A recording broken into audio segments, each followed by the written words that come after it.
بسم اللہ الرحمن الرحیم۔ السلام علیکم ناظرین کرام، حدیث نمبر 89 میں آپ کا ایک بار پھر سے خیر مقدم کرتے ہیں۔ میں اور میرا ایک انصاری پڑوسی دونوں آس پاس مدینے کے ایک گاؤں بنی امیہ بن زید میں رہتے تھے، جو مدینہ کے پورب کی طرف بلند گاؤں میں سے ہے۔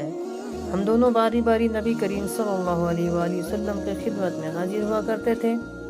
ایک دن وہ آتا تھا، ایک دن میں آتا تھا۔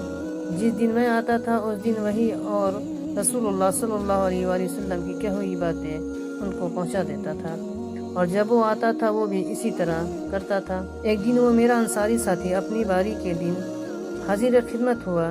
جب واپس آیا تو اس نے میرا دروازہ بہت زور سے کھٹکھٹایا اور میرے بارے میں پوچھا کیا کرتا تھا، کیا عمر یہاں ہے؟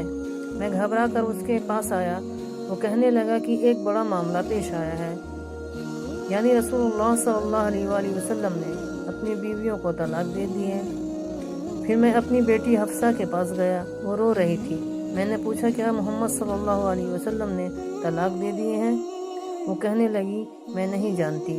پھر میں نبی کریم صلی اللہ علیہ وآلہ وسلم کی خدمت میں حاضر ہوا۔ میں نے کھڑے کھڑے کہا کہ یا رسول اللہ صلی اللہ علیہ وسلم، آپ نے اپنی بیویوں کو طلاق دے دیے ہیں؟ آپ صلی اللہ تعالیٰ علیہ وآلہ وسلم نے فرمایا، نہیں، افواہ ہے، غلط بات ہے۔ میں نے جب یہ سنا تو بہت تعجب ہوا، کہا اللہ اکبر، اللہ اکبر، اللہ بہت بڑا ہے۔